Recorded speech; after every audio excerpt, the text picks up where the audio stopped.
time. Like either my mom was getting beat up or I was by myself or whatever. And so, I started in sports. So I took, like you in baseball, I took to volleyball, but I wanted to do it 100%. So I did junior Olympic volleyball and that whole thing. And those like foundational principles, like led into business, and then also being the class president and things like that.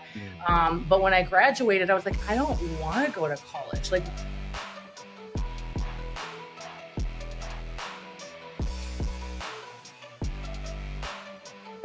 what is up, guys? We're back with another episode of the podcast, The Determined Society.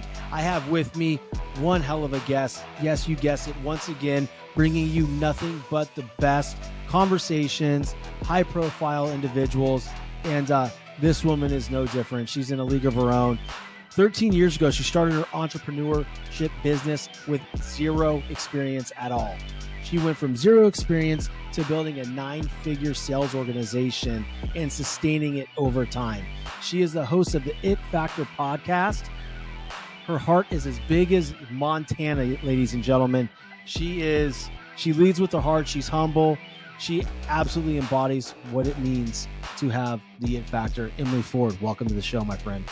Yo, thank you, Shawn. I'm so excited to connect with you. Yeah, I'm super excited. We know our mutual contact, Matthew Hedden. We got to throw him some love on the show. We do. He's a good man. He's such a big bear, but like so sensitive. And what I mean by that is I was like, hey, thanks. I messaged Emily and we're going to do a show. He's like, I just want to cry. My world's a cry. So emotional. He is. But that's a beautiful thing, men. Don't hide your emotion. I've been talking about that a lot, and just kind of highlighting some of the things within my marriage, right? That in 2022 was just a rough year where I just learned a ton of shit I was doing wrong. And then going into 2023 is like, hey, let's crack open the chest again, and bare my soul to this woman who pledged her life with me. And, it's been an amazing thing. My emotions are open and days are easier. Yeah, when you're tapped in, totally tapped in.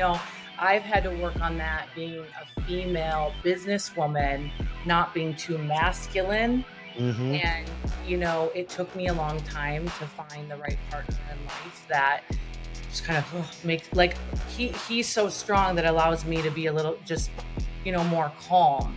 Where, in most past relationships, I was always like the alpha, female, dominant, and you definitely need both regardless. I think the best people embody both sides for sure. That's a really good point, because when you have had past relationships and they haven't been a strong male lead, right? You have to end up being both, right? So like that water wasn't rising to the top, right? So then now women like you in those relationships they're given that title of having masculine energy. Exactly. And that's truly not who I was designed to be. I've actually evolved and changed a lot in the past year, 2 years, because I'm not having to play both roles. So exhausting. There's no polarity at all. You feel like you're babysitting whoever you're dating. It's not cool. So once you find that, though, you realize when you open up and you're like, oh my gosh, I'm much softer than I thought I was. And so we need men to step up, and then we need women to also allow it, because if you're a power chick, I tell you what, you got to be, not everyone loves this word, but more submissive. Yeah, no, it's really funny you mentioned that, because there's two opposite sides of the movement. I don't ever get too political and too whatever on my show, but there are some people out there that are really turned off by an aggressive male. And I don't mean aggressive, for those of you listening, I don't mean aggressive in the sense I'm going to grab you and shake you, but just like a man. I'm going out, I'm a man, and I'm going to do what I do. And there's a big turnoff, right? So men are becoming more nice guys. And, as Bedros and I spoke about on the show the other day, when I was out there, was he's like, these nice guys are the scariest ones out there because they're so fucking passive aggressive. 100%. So we're creating we are creating a ton of passive aggressive men by being nice guys. Yeah. And it's Crazy. not attractive at all. Like you want No. to score a motivated, driven woman.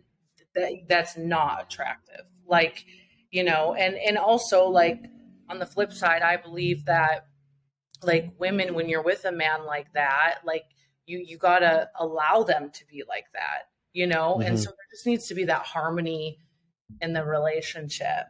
Yeah, we're talking about relationships. Look at it. Dude, I mean, like, that's why I told you, like, it's very unscripted. Like, this shit, like, we're going to get into things that we didn't even think we were going to get into. But with that being said, I always believe it's always good to kind of hone back in. You and I can talk about other things at any other point in time. But, I'm really fascinated about your journey into what I feel straight up, deep down in my soul, is the hardest freaking business to be in, which is a sales organization, right? And building those types of businesses sometimes are looked down upon, right? By people who don't fucking understand them.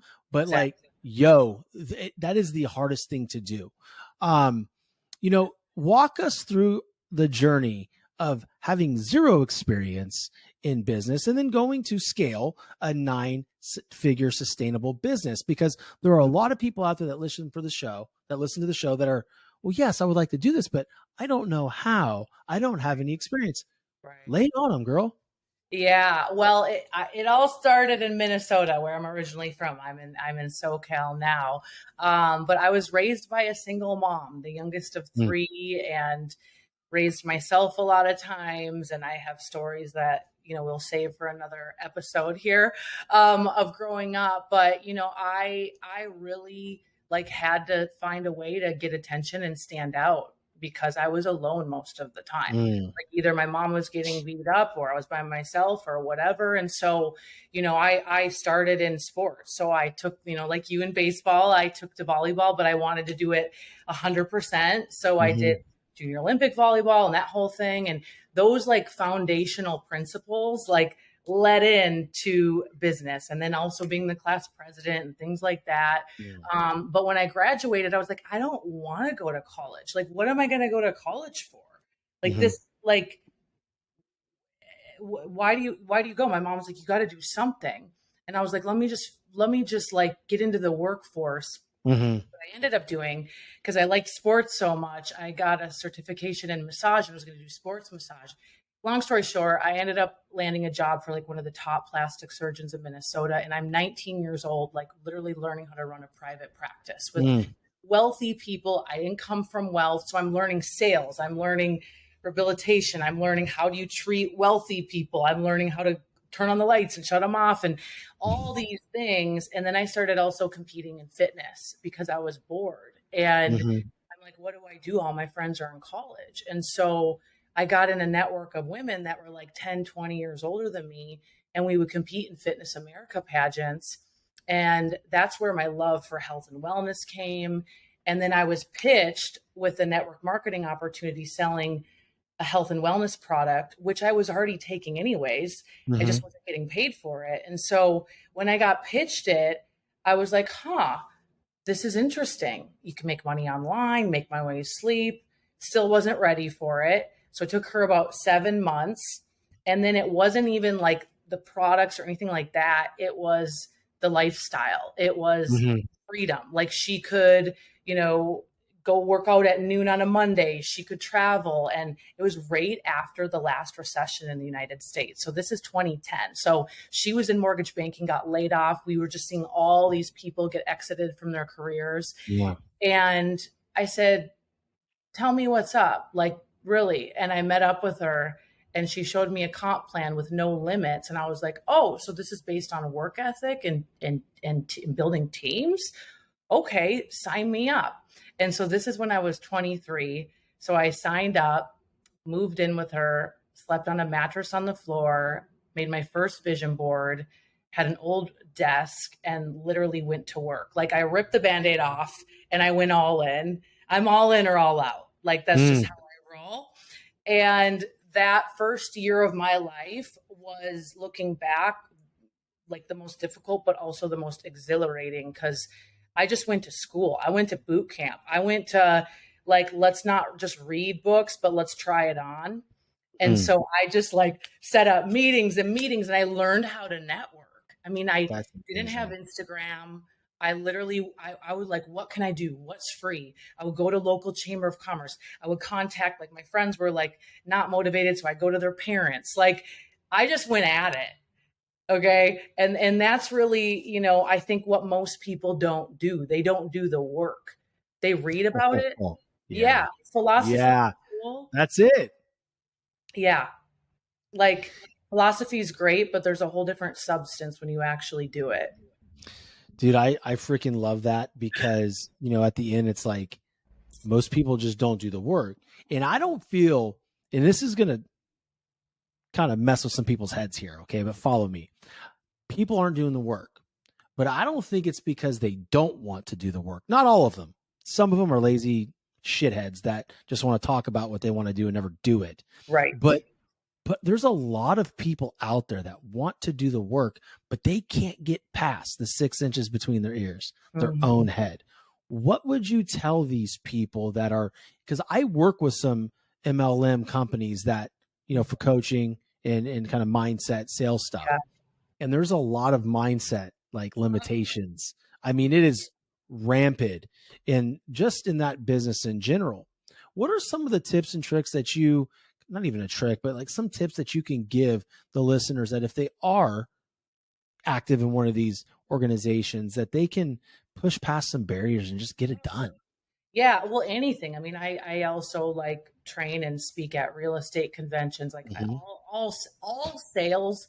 Literally, like, let's just talk about your identity. Okay, my identity, I came from money doesn't grow on trees, hand me down clothes. I mean, I didn't see the ocean until I was a senior in high school. Like, you know, so it's identity. And your identity is made up of so many things, especially your environment, the law of the environment. And so what I did, and I didn't really understand I was doing it, but I did total immersion. So I'm like, I'm literally going to throw myself into the fire. Like, I'm going to surround myself with, you know, people that are 10 years older than me that are actually doing the thing. They've actually done it. And I'm going to have some massive accountability. And what happened was, because I was all in, because I burned the boats, like, it forced me to step up. It forced me to perform because I didn't have a nest egg to fall back on. I didn't have some wealthy husband to take care of me. I like, literally, sometimes it's the biggest blessing when your back's against the wall, because that's when you create some of the greatest work in your life. And so, you know, I think for a lot of people, like, they just haven't hit, like, they haven't tapped into that desire that's like, if I don't do this, what is going to happen? You know, like, they just don't go there. And a lot of times, because they're just not in tune with themselves. And so, you know, so many things I could tell you, but first, number one is your environment, and it's immersing yourself in it. And like, it's like, how bad do you want it? There's so many amateur everything, amateur baseball players, amateur realtors, amateur network marketers. This is why most people never make it, is they never go pro, because they never match their work ethic with what it actually takes to go pro.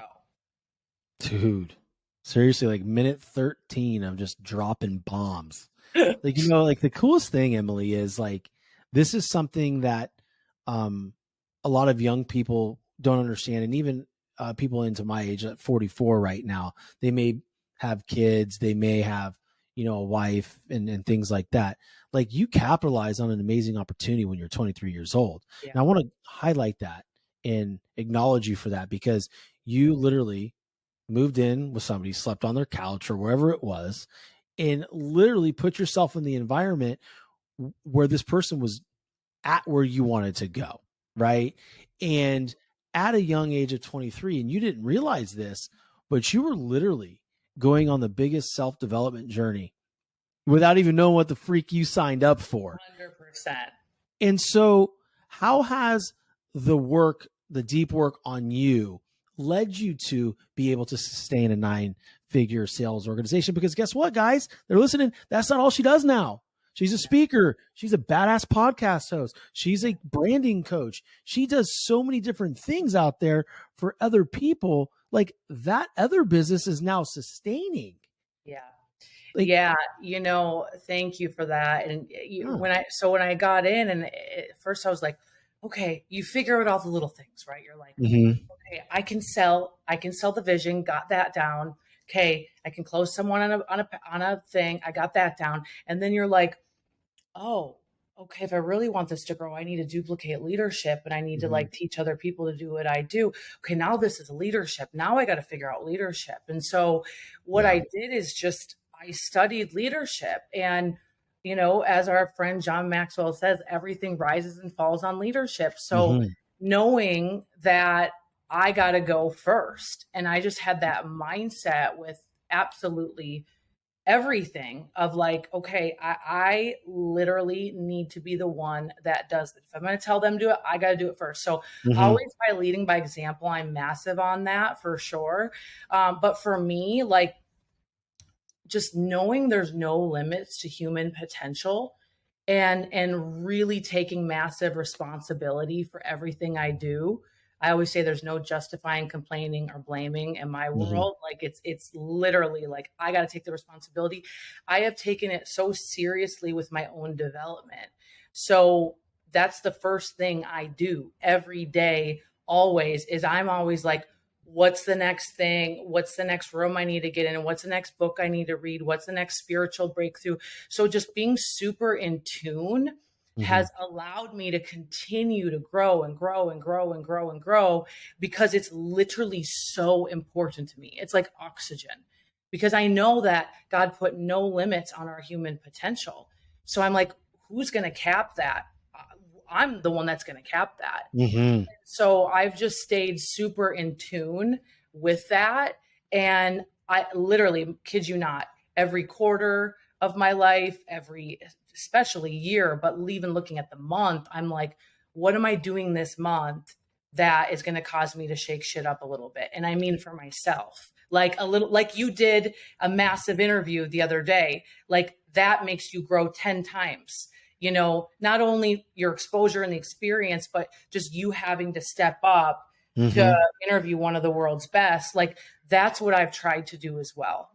Yeah, I shook shit up and I killed that shit, right? Yeah. And it's funny because like you're saying, and I'm just like looking at you just smiling because, there's a lot of people that will wake up just in general, whether it's sales or just being a mother, a father, or multi-level marketing, whatever you want to call it, entrepreneurship. They'll wake up in the morning and they'll start telling themselves a story, reasons why they can't do shit, right? Well, I can't, that's not going to work because of X, Y, Z. So they get this very low vibrational state, right? Where they're just killing their energy the rest of the day. It doesn't matter how talented they are. Nothing is ever going to come their way of significance for them to reach the next level. But like you're sitting there in the morning, the first thing that you do every single day is wake up and go, what's the next book I'm going to read? What's the next big room I need to be in? Yeah. Like, dude, these are questions that may seem very basic to you or myself, but like I ask myself every single day, where's the next opportunity? Yeah. Who do I need to be in the room with? Who do I need to have the conversation with? And most importantly, okay, how do I make it happen? What relationships do I have that can lead?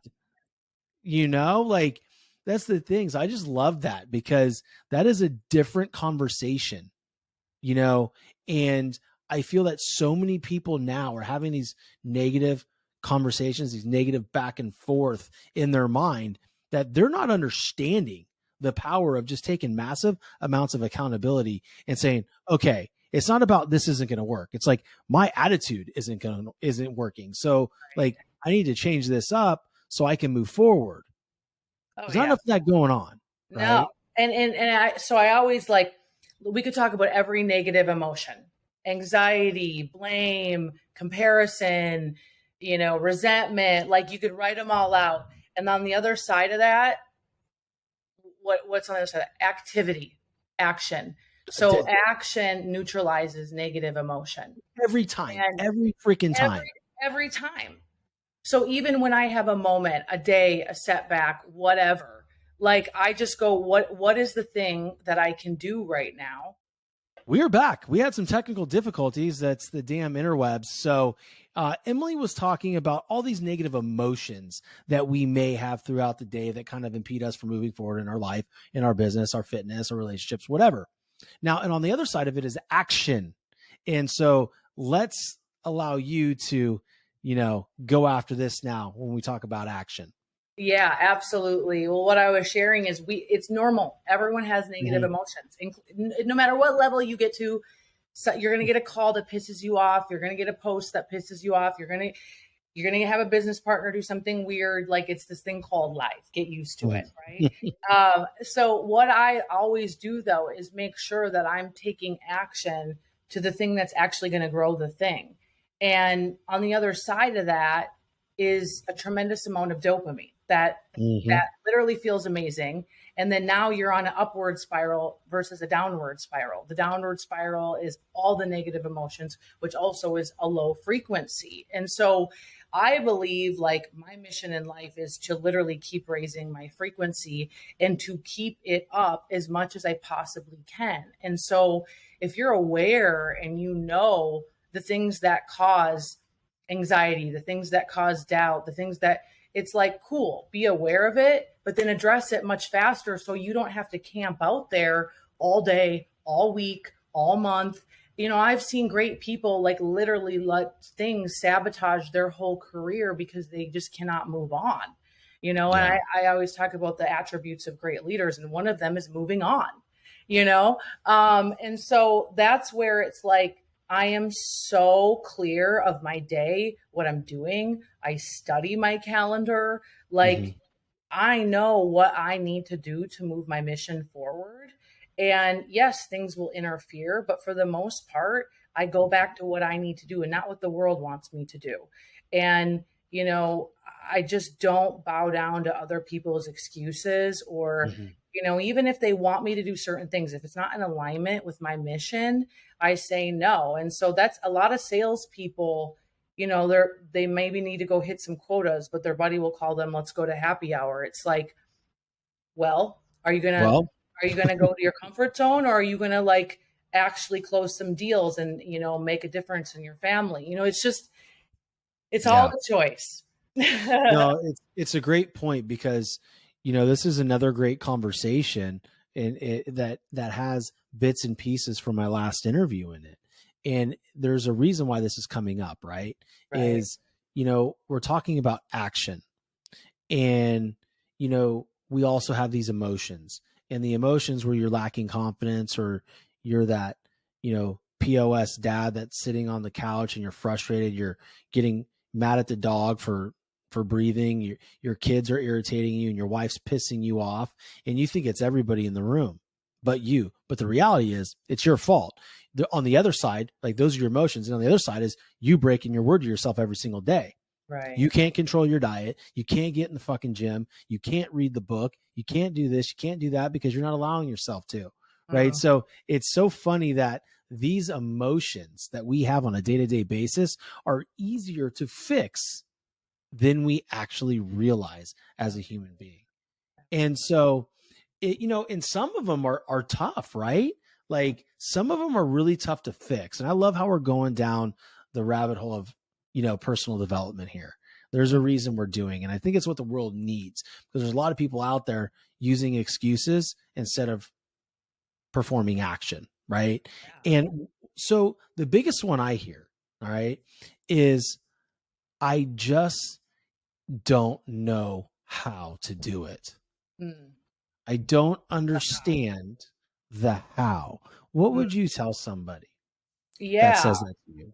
Well, first of all, you got to figure out why you want to do something, and it's got to be like certain. So I'll just give you an example. Like, I built one company, but then every day for a long time, when I was in my prayer time, just talking to God, which is like all throughout the day, like, I was just hearing like this whisper, and it was just like, you need to move forward. You need to make a bigger impact. It's time, so many things. And I'm like, what does that mean? What does that mean?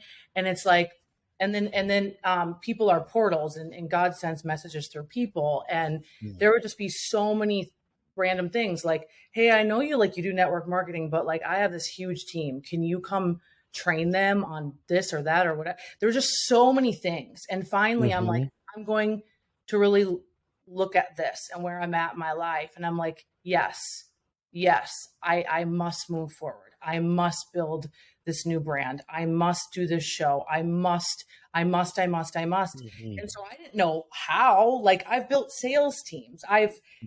But when the why is big enough, the why, because it's about being obedient. So for me, I'm talking more about my calling in life. And it's not even that I necessarily wanted to do all these things. It's that I'm called to do all these other things. Yeah. And so I'm being obedient to that call. And so I'm like, okay, everything is figure outable. Like, let's find a way. And so it's amazing how the universe conspires in your favor when you're like, I am going to figure this out. Suddenly people will pop in front of you. Suddenly, but you have to have the frequency of, I'm going to figure this out. Like, I'm going to do this. And half the time, I think it's the front end. People don't profess, I'm going to do this. It's, oh, I kind of want to do that. I thought about it. Nobody wants to do anything with anybody that thinks about it. I'm sorry, they don't. Like, I want to join somebody in business who's certain. I want to buy from someone who's certain. I don't want to try anything on with somebody who's half-assed. And so that's half of it, is your posture. And then it's being resourceful and asking people. Like, I got really good in my first business. If someone wasn't into it, I'm like, great, who do you know who is? And I would ask for referrals, like literally asking. And you would be so shocked at how many people want to help. It's like, oh, I want to be a speaker. Who's a great speaking coach? Oh, I want to, get on more stages. How do I do that? How does anyone, and do you just start asking, being resourceful, ask in quiet, ask in public, whatever. And I feel like you can take that next step, the how, if you will. And then, I am very deeply passionate about learning skills. Yes, I'm quote unquote a motivational speaker, but I'm also a skill trainer. Like, I will teach you how to do the dang thing. And, I think way too many people are just like reading or watching inspirational stuff, but they're not actually learning like psychology of sales or psychology of business and branding. And, like, I pay attention, like I post on Instagram, what goes off, what doesn't, what resonates, what doesn't, like, in my sales process, I would pay attention, like, this person's totally tuning me out. Okay, I'm not speaking to their love language right now, and it's like, you got to learn the skills, and skills take time. Like, they take time. Those reps, like, this, being a former baseball player, Yeah. I mean, you got to get them in, and you have to focus on the next rep. You can't go backwards. You have to focus on executing that next rep as best as you possibly can. Eventually it turns into muscle memory. And now you're off to the races and you're executing it on stage or whatever, at the closing table. It's really great that you're talking about the calling and, learning the skills, because, I truly feel as well that I am following a purpose. Like, I did not in a million years think that, 3 years ago, let's just be honest. 3 years ago, I didn't think that I'd be sitting on recordings until 9 p.m. tonight and not hanging out with my kids. Right.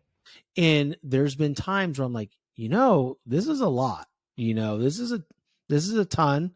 And, but then I remember, like, the next day I wake up, I'm like, no, this is my purpose.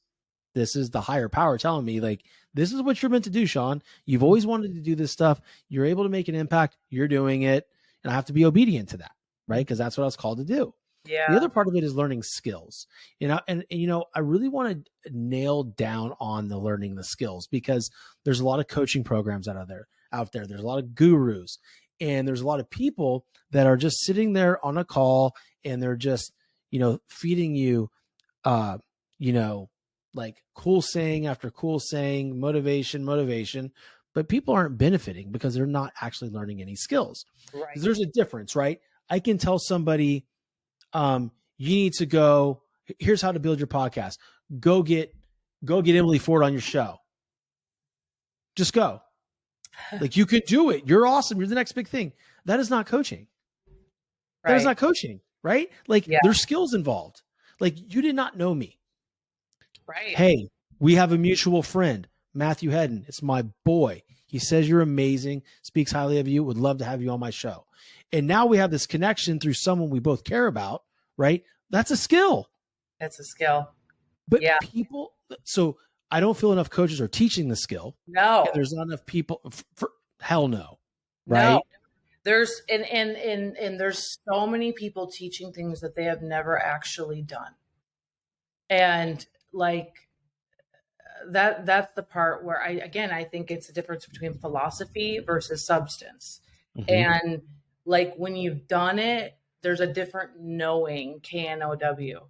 Mm-hmm. So, with coaches and, if people are listening to this, like you need to like really understand what you're paying for, who you're paying for, what you're paying for, and what's the method behind the madness. Because there may be 1% of people that'll get on a program and they hear things and then they go activate because there's somebody that is insanely driven and that's just how they are. But most people, they need to know the how. Like walk me through and then match, marry the skills with accountability. And now you've got a winning recipe, so, and make sure it's something you actually want to build. This is the other thing. I just feel like people are doing a million things, getting nowhere fast. I'm like, what are you working on? It's like the list this long. And I'm like, man, I didn't, I would have never made my first $1 million a year, like doing that. I had to drive the line and go deep in one thing. It's funny because I was talking to multiple people last week. It's not any one person. So if you're listening to my show, I'm not talking about you. I'm talking about like 5 of you fuckers. They said, I said, I think I'm going to pivot.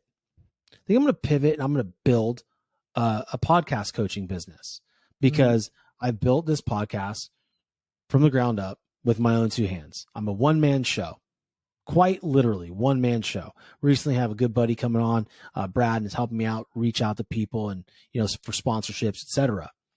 But, for the most part, it's just been me. And so I say to these people, I'm going to teach others how to do it. They're like, it's funny. I look at your page. I don't see that from you. I see you as the motivation and the determination guy. I go, what fucking page you watching? Have you seen the guests on my show? Right. I'm not paying backdoor money for people to be on my show. Like, I was just out in California with someone big. Like, I can teach people how to get and do these things. Right. But the bottom line is they have to be willing to do the work. Right. And then there's actual skill involved. There's psychology involved of getting, people on your show and then, building something, but you should never listen to somebody else telling you what you should do. Like you should listen to yourself. You've got a relationship with the higher power. Like, what do you feel you need to be doing? And so for me, it was apparent. And especially when that interview was done, it was like, okay, yeah, this is the direction. Yeah. Burn the boats. Hernan Cortez, that motherfucker. Confirmation. That's so good. Yeah. Like you're trying it on, you're in tune. And that's the thing. Like you do need to try some things on. If you're in the discovery phase, I always tell people like, let's explore. Okay. And like, and then try it on, like I tried on like, one-on-one coaching. I'm like, no, that's not for me. Like I need to do, I'm more of a group person, know? And so again, though, the only way you ever know that kind of thing is by trying it on. Going through that and seeing like what lights your soul on fire and what are you going to want to do at least 5 years, 10 years. Like, I feel that. It's funny because like we've gone through that same journey. I've tried on the one-on-ones. I still have some left and I love them. Right. I love my people, but groups also are more, you can impact more people at one time. Right. But the biggest one for me is, what do I want to be doing 5-10 years from now? Talking to people about podcasts. Cause this is my baby. I love this. I'm passionate about, I'm in the zone with this. It's like, there's nothing like it to me. Where else in the world can you have a great conversation with badass people that you've never met before, uninterrupted? I mean, it's the best. I always tell people that. I was talking to a friend and he was like, so how's like your show going? He's like, isn't that a lot of responsibility? Like, I started laughing. I'm like, yeah, but it's like the best kind of responsibility. First of Yeah. all, I look at this from many facets. It's a business, but it's a way to add value to people's lives for free, where Hmm. they can like listen for free. So Yeah. simultaneously, you grow the pod, you grow your social media. But then to your point, I'm like, where else would I sit on the couch with Ed Mylett for an hour, like literally getting a coaching session for myself, or extracting greatness out of some of the best people in the world in different arenas. Of the founder of Dry Bar, Allie Mm, Webb, like how she built that whole company and then sold it. Like, where else would I really do that? right. And Hmm. I always tell people as well, I'm like, if you want to speak, like, what areas are you getting practice in? Having a podcast is the perfect way to do that. There's just Yeah. so It's what many you're different. doing every day, Yeah. right? Yeah. To your point, you said about 8 minutes ago, look for somebody that's actually done it. Like, most coaches out there in the ethers are doing things they haven't done before. Like, guys, you're out there, work with somebody in the trenches that Yeah. you see doing the work every single day. And make no mistake, there is a lot of work involved. I had someone recently come up and tell me, like, hey man, who you paying? Like, who's connecting with all these people? I said, like, dude, what? Like, I wish it were that freaking easy. Yeah. It's Right. not. Like, Yeah. Yep. It takes a skill, and the highest like net worth people are the most skilled in mhm, people. yeah, And so like learning that skill set is invaluable. Like what I learned in my first business, it's like I can go out there and do anything now because I built the main part of it, which is communicating with people and influencing people. yeah, and then the brand, right? And the Like, brand. Yeah. it's Emily. That's like, dude, that should be trademarked. It's Emily. That's like, come on, that's a cool brand, right? Thank you. So, like, yeah, no, absolutely. I can't believe we've been going for almost 42 minutes. Like, I know. flies by, flies by. Let me ask you a very, very important question, because this is the Determined Society podcast, and we've been talking a lot about, some of the things that you've had to go through in building your business as far as personal development. But what makes you determined? Mm. Wow. What makes me determined? I Go think, deep on it. Go deep on. I'm like, you know, what some adversity, like that one moment, that inflection point in your life, you're like, you had to dig your heels in, and like, that's why you're at where you're at right now. well, I think it's a combination of so many different things. I mean, I do have like moments that, I remember early in my career, someone saw my vision board and I wrote myself out a check for $1 million. Like, and the girl was like, well, there was two girls at the apartment and they were like giggling and they're like, do you think you can like actually do that, not going to college? And I was impressionable at that time. I was 23. And Mm-hmm. so I was like, it was like little chips and chips. And there's been a lot of chip. If you're in any kind of build anything, you're going to have that rejection. And, Mm-hmm. it just forced me to kind of go, okay, watch me. Like, just Yeah. watch. And, even with family, like my, God bless them, my other siblings, like they went to college and did the other thing. And like, I'm always the unicorn child that is creating stuff and doing other things and just having dinners, family dinners where like we'll talk about, my sister's kids in her classroom because she's a teacher, or my brother's plane that he's flying because he's a pilot. But like, there's not really a lot of questions being asked about my career. Like, why is that? Mm-hmm. And like, so I think a little of it comes from like, watch me whip, watch me nay nay. I'm going to prove something to you right now. I think a little bit of that. Oh Like, shit.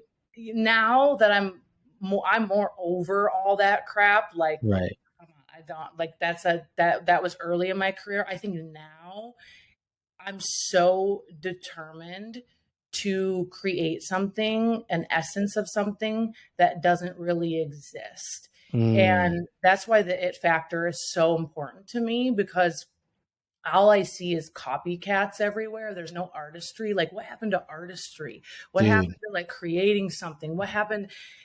Like, I just see so many carbon copies. And so Like, I am all about creating something out of nothing that will make an impact, whether it's a kid in LA that, sees something I do, or they come to one of my events, or it's a business executive that has completely lost themselves. Like, I just want to leave an imprint so they can live a better life. And to me, like, that gets me determined for sure. Like, I mean, it makes me wake up early, stay up late, and just putting it all together and just seeing how it pops off. And like, it's just so fun. And I'm just following, honestly, like I said, I'm following what God wants me to do with my life. And that obedience factor is coming in. And it's just like, I feel like when you live in that, like, he honors that. And so that's what makes me determined. And also to, like,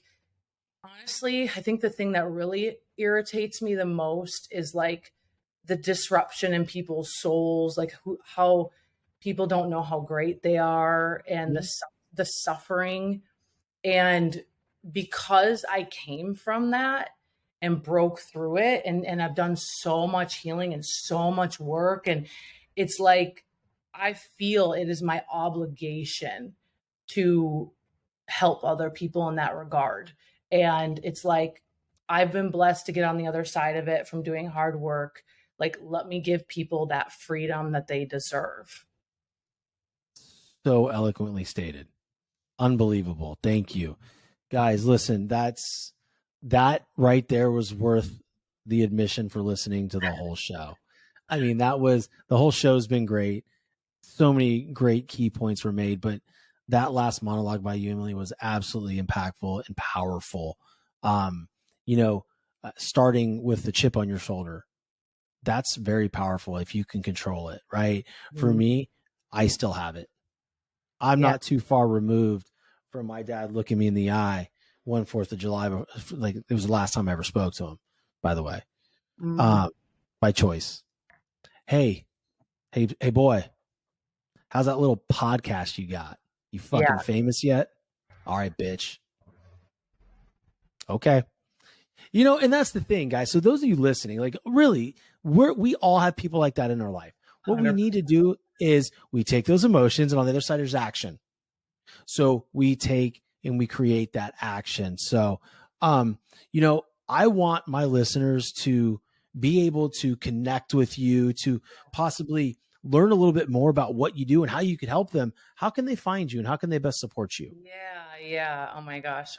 Well, Instagram at It's Emily, for sure. It'sEmily.com. And I have the ITfactor show, which is podcast as well. But I would say, if you're looking, I do events, total immersive events, where, like, it's not just like speaker after speaker and you sit there all day. Like, no, I have you up and down. We do the skills, you go through stuff.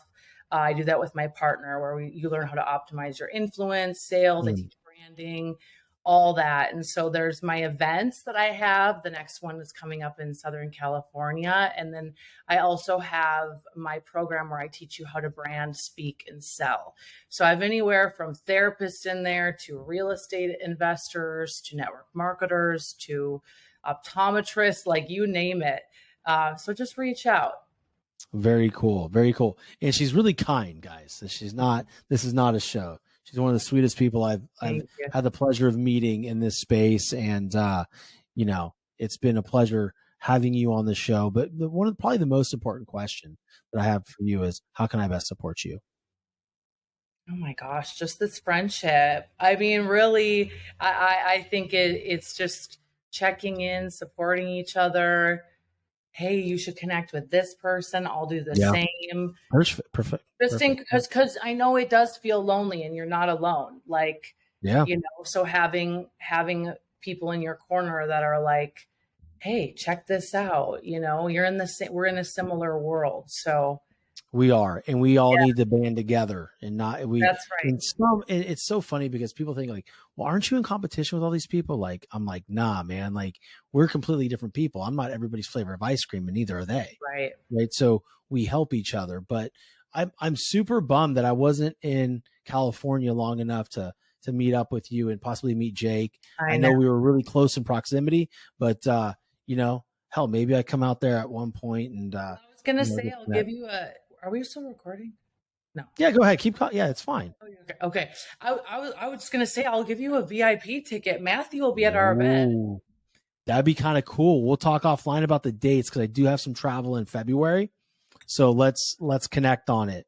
But yeah, so anyway, guys, we're gonna close it out.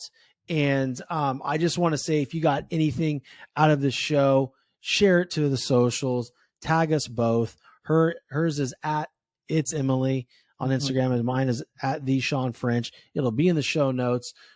Subscribe, rate, and review. That's right. That's your assignment. All right, y'all. Yeah, exactly. So thank you all for listening, and we'll chat soon. Peace.